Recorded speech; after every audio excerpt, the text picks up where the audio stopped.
5, 4, 3, 2.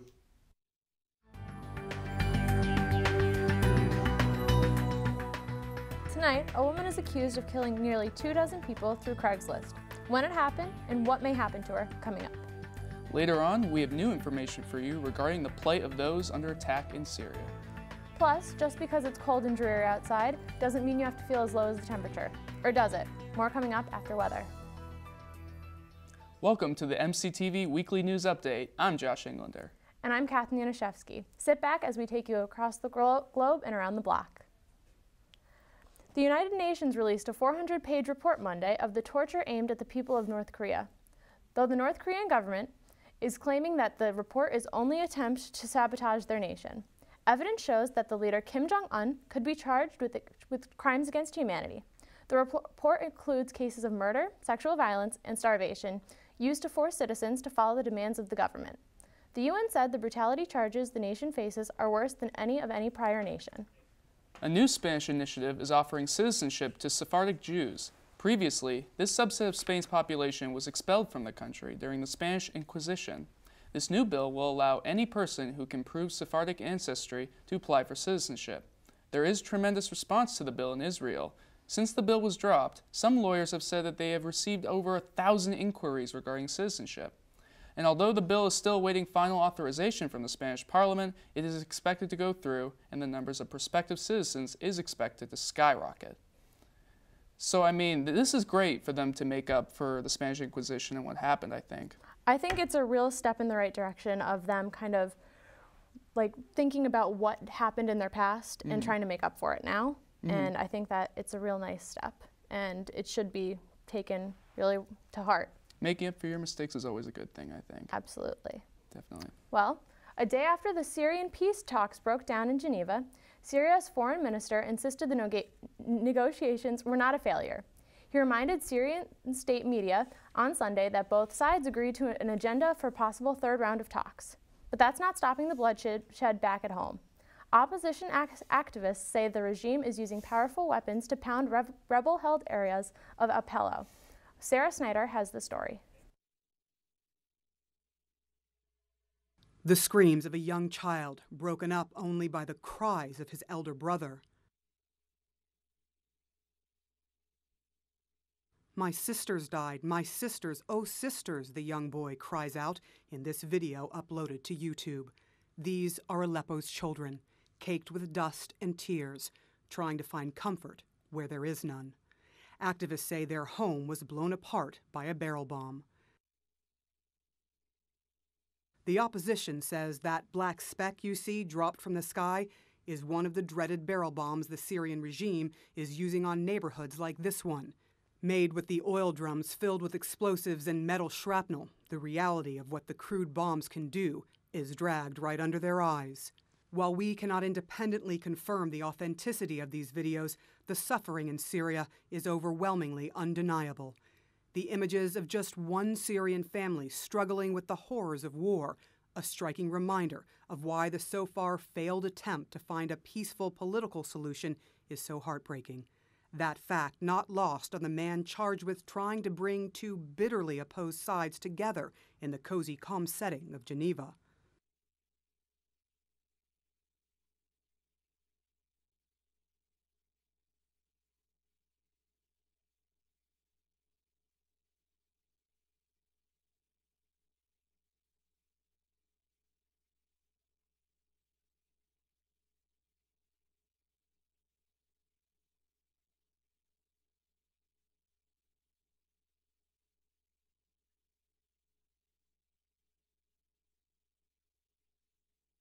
The 1,400 people rescued from snipers, bombings, and starvation due to the short ceasefire in Homs does nothing to ease the suffering of the families of the more than 1,500 civilians the Syrian Observatory for Human Rights says were killed during those peace talks. In the words of a U.S. official, the situation in Syria is nothing short of apocalyptic. The proof plain to see in the eyes of the youngest Syrians in the streets of Aleppo. Sarah Seidner, CNN, reporting from Abu Dhabi.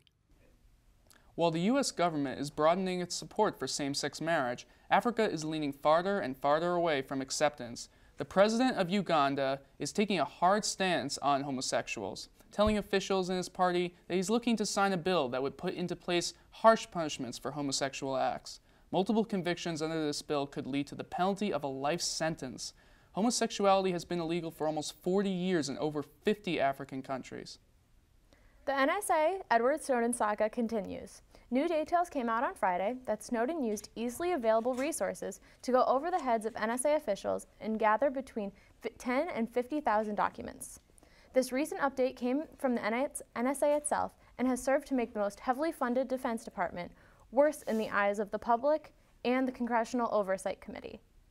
According to the NSA, 3 others have now been offered as contributors to the committee. So I can't believe all of the new updates that are coming out of this story. Not only is Snowden somewhere in Russia, but apparently 3 other people helped him. Yeah. It's just interesting to me on how all of this could happen right under the NSA's nose. Yeah, and you know, I think one of the most interesting things is that you don't really hear a lot about the people at the top of the NSA, like what are they thinking about all of this and how are they reacting to, maybe now they're putting in new regulations for new NSA employees, you know, I mean, Absolutely. I mean, I can't imagine that after a story this big that they wouldn't have changed things up there. Yeah, they're probably taking much more precautions. Definitely, yeah. So, from Snowden to snowed in, will this winter weather ever end? Let's turn it over to Clancy Burke for the winter weather report. Thanks, guys. Well, Mara students, get out your sleds and winter gear because it looks like this snow isn't going anywhere anytime soon.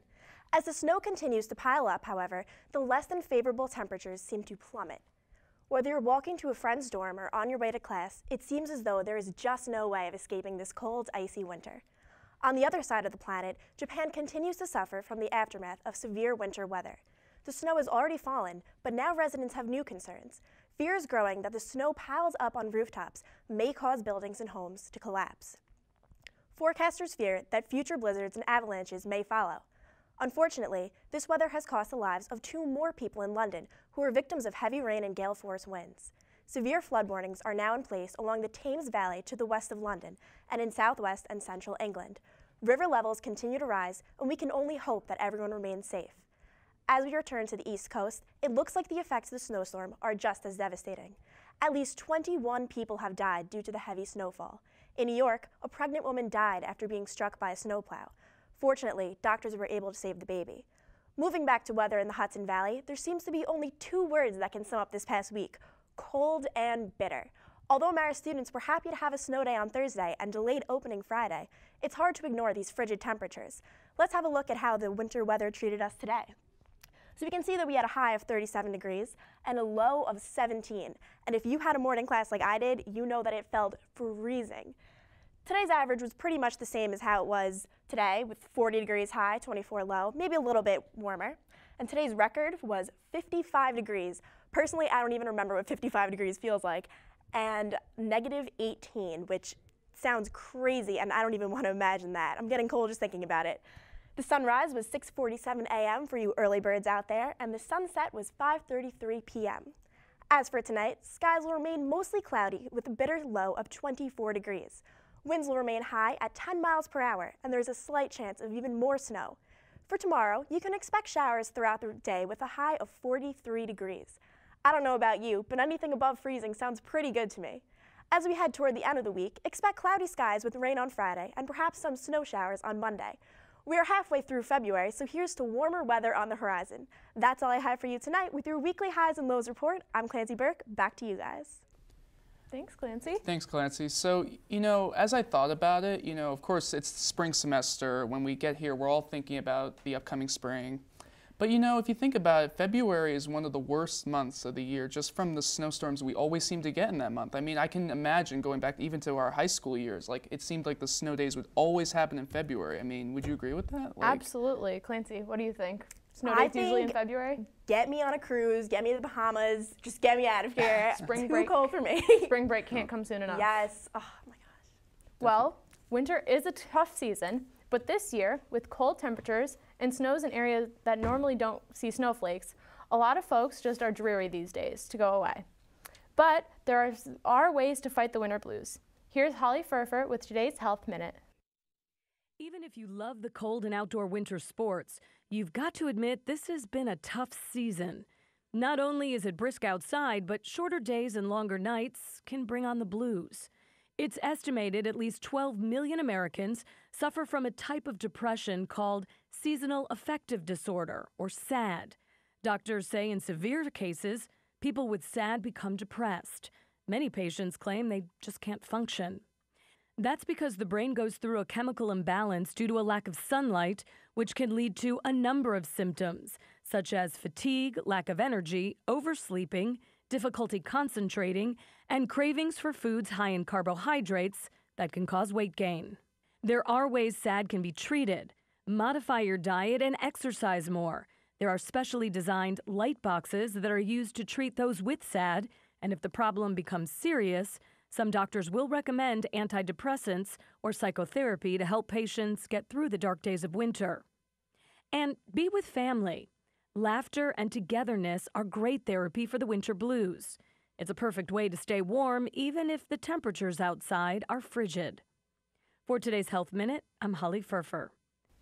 Tragic news comes from the Capital Region this evening, but not for political reasons. The ground crew at the Washington, D.C.'s Dulles International Airport found a man's body located inside the well of a landing gear. The medical examiner's office is currently investigating the case. Airport operations were not affected by the incident, and the man not yet been identified. The flight's point of origin also remains unknown. Also coming from Washington, D.C. today, President Obama took steps to work towards a greener world and brighter tomorrow. The president will instruct the Environmental Protection Agency to develop new regulations to reduce the amount of pollution put into the air by trucks. Critics of this policy argue that the increased government regulation could lead to higher vehicle prices, which could result in decreased safety. Vehicle pollution is the U.S.'s second largest source of harmful greenhouse gases. If this initiative is successful, as the president is hoping, it will reduce carbon pollution by almost 300 metric tons, the same as taking 56 million passenger vehicles off the road. Speaking of a brighter tomorrow, who has more to look forward to right now than Jimmy Fallon? The former host of Late Night with Jimmy Fallon starred in his new role as the star of The Tonight Show last night. The most talked about segment of the show? A $100 bet bit featuring cameos from Lady Gaga, Robert De Niro, Mike Tyson, and Mariah Carey, among others. U2 played their new song Invisible on the top of the rock, and Jimmy was joined by Will Smith in an evolution of hip-hop piece. You can catch the show weeknights at midnight on NBC. Congratulations, Mr. Fallon. Here's to your chapter of The Tonight Show's legacy. A slew of questions are being asked of a young teenager who claims she is a serial killer. 19-year-old Miranda Barber told a newspaper this weekend that she is responsible for the deaths of over 22 people. She told the reporter that she stopped counting at 22, but has killed less than 100 people. Barber gained the attention after being accused of attracting a man with Craigslist, then murdering him. The other dozens of deaths are simply claims at this point. Investigators do not know where to begin their search. You know, if there was any reason not to use Craigslist now I can tell my mother, don't buy furniture off Craigslist. Luckily, I've never been to Craigslist, but it seems like a little bit of a scary place, especially after this news story. Mm-hmm. And you would never expect it to come from a 19-year-old girl. Yeah, and it's like, why would she just be like, oh yeah, I killed 22 people? Like, it's a little, you know. Yeah, some people cuckoo. You just never know. Definitely. Florists, chocolate makers, and perhaps even lingerie companies could face big losses after winter storms interrupted Valentine's Day shopping. But one link in America's love connection seems to be getting hotter, despite the weather. Tom Foreman reports. Once upon a time, Brooke and Kyle Brandt were living anything but storybook lives. They didn't know each other, each was struggling to find love, when instead they found an idea.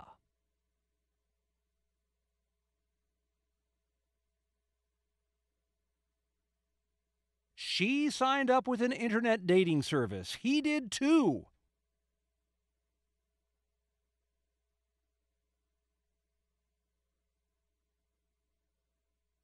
Online dating, once widely viewed as sketchy or a haven for the desperate, has become a billion-dollar business, filling the airwaves with ads. A study found 1/3 of marriages between 2005 and 2012 began online, in part because the internet solves a fundamental problem.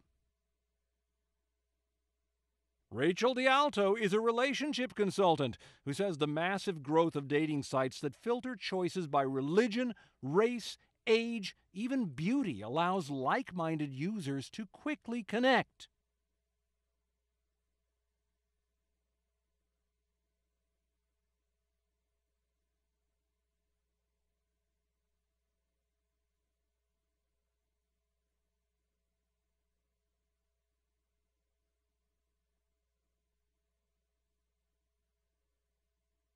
It does not work for everyone, of course, but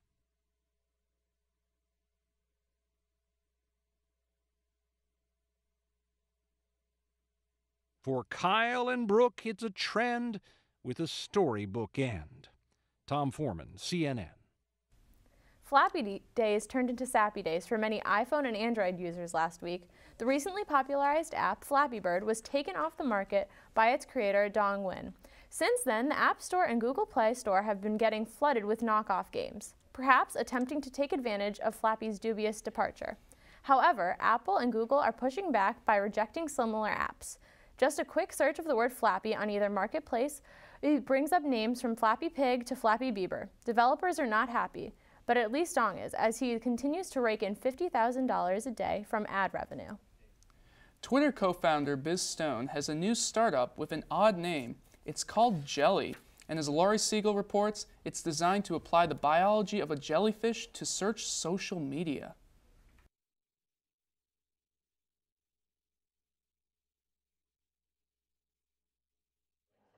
That's the sound of a new idea hatching from Twitter co-founder Biz Stone. You'd think he'd want a breather after riding the roller coaster from scrappy startup to public company. But when a good idea strikes, it's back to the startup trenches. Stone's latest venture, an app called Jelly, which launched last month.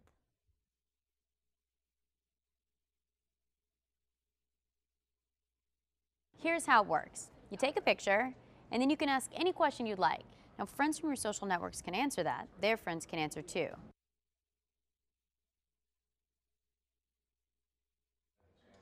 Ironically, in an increasingly connected world, this tech founder wants to add a human touch to search.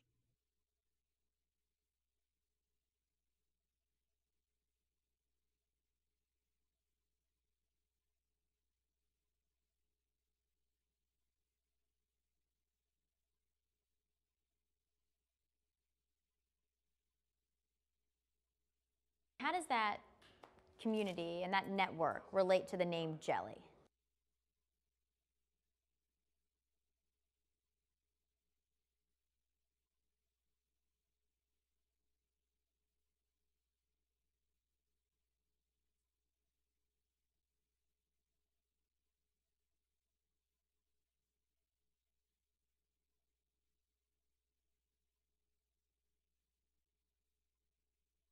Years ago, I sat down with Biz and asked him about the name of a different company.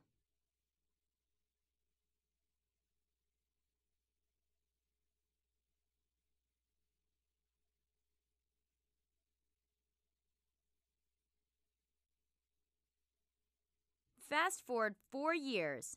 That site now has more than 215 million users. Going forward with Jelly, what are your challenges? I mean, you're now in the trenches again. You're at a startup.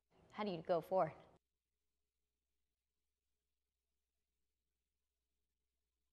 For Stone, his family's helped with that. The unasked part of that question is like, how do you have a family and be a good startup person? Isn't a startup like a child or something? Yeah, I mean, it sounds ridiculous, but you like put in your calendar, play with son, play Spaceman from 2 to 4. Laurie Siegel, CNN Money, San Francisco. In bizarre news, on Friday, a camel escaped from a desert enclosure in Palmdale, California. After chasing cars, shortly after 8:30 a.m., the camel proceeded to trample a 72-year-old man who tried to stop it. After trampling the old man, it proceeded to chase neighbors around in a frenzy. The old man's daughter, Skylar Dawson-Bach, finally caught the camel. The camel wasn't the only escapee from the enclosure. Over the past few months, buffalo and ostriches have wandered out into the streets. The owner of the enclosure could be possibly cited for endangering residents. Some of you may know Jamie Coots from the National Geographic show Snake Salvation. This past Saturday, after handling a rattlesnake during his full gospel tabernacle service, the Snake Salvation star was bitten and poisoned, later dying. He refused medical attention due to his belief that snake bites are not poisonous if the believer is anointed by God. Despite being warned how dangerous his practice was, he believed it was a necessary part of his faith. So, when I hear stories like this, like, oh, that they died because of their faith, I don't know. I just find it a little strange. I feel bad for the people just because we do have the medicine out there, and it's good that people have this amount of faith, but at some point you kind of want to have some self-preservation too. Yeah, I mean, I don't know. I think it's not a good enough excuse. Sometimes. Yeah. Well, last Friday, actress Ellen Page came out during her speech at the Time to Thrive conference held in Las Vegas, Nevada.